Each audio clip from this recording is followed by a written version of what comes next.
All right, so we're here with David, Pioneers and Proteges, and we're going to ask you a few questions.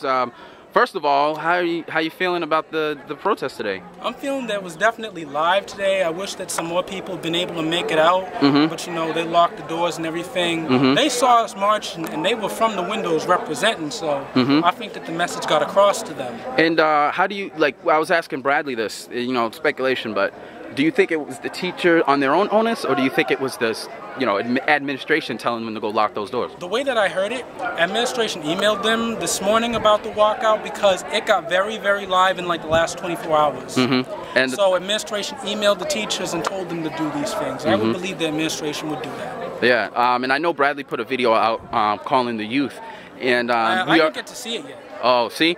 But we know that administration pays no attention to youth. I think really how they got tipped off was that politician who was here, Michelle Dubois. She was the one who tipped them off. How do you feel about that? Well, I'm glad that they're hip to what's going on because that lets them know we're not playing. I mean, we've been sitting down with these people and trying to meet with them and try and talk, you know, mano a mano, trying to really come to an understanding and trying to really get our message across and work with them. However, they would act like they were down for change, and then when it says, all right, time to make moves, oh, not yet, one more thing, you know, trying to run out the clock.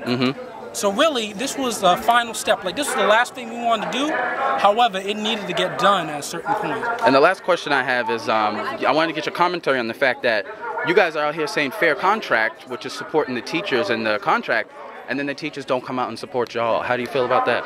The teachers are too scared. I'm going to tell you something. Listen, they cannot fire you for activism.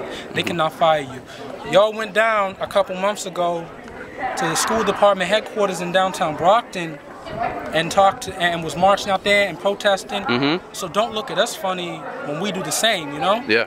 And really, we're all in the struggle together because it's administration, you know.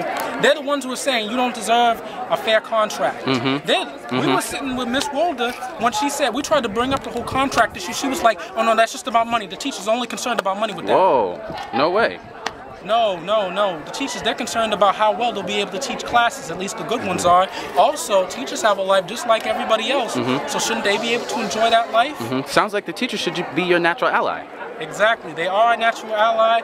However, mentally up here, they're not hip to it. They're scared. They've been taught to view us as the enemy, you know. I feel like it's a part of their training because you see them, a lot of them, and this is not for all teachers because I know some good ones, a lot of them be like, listen, look, you are beneath me.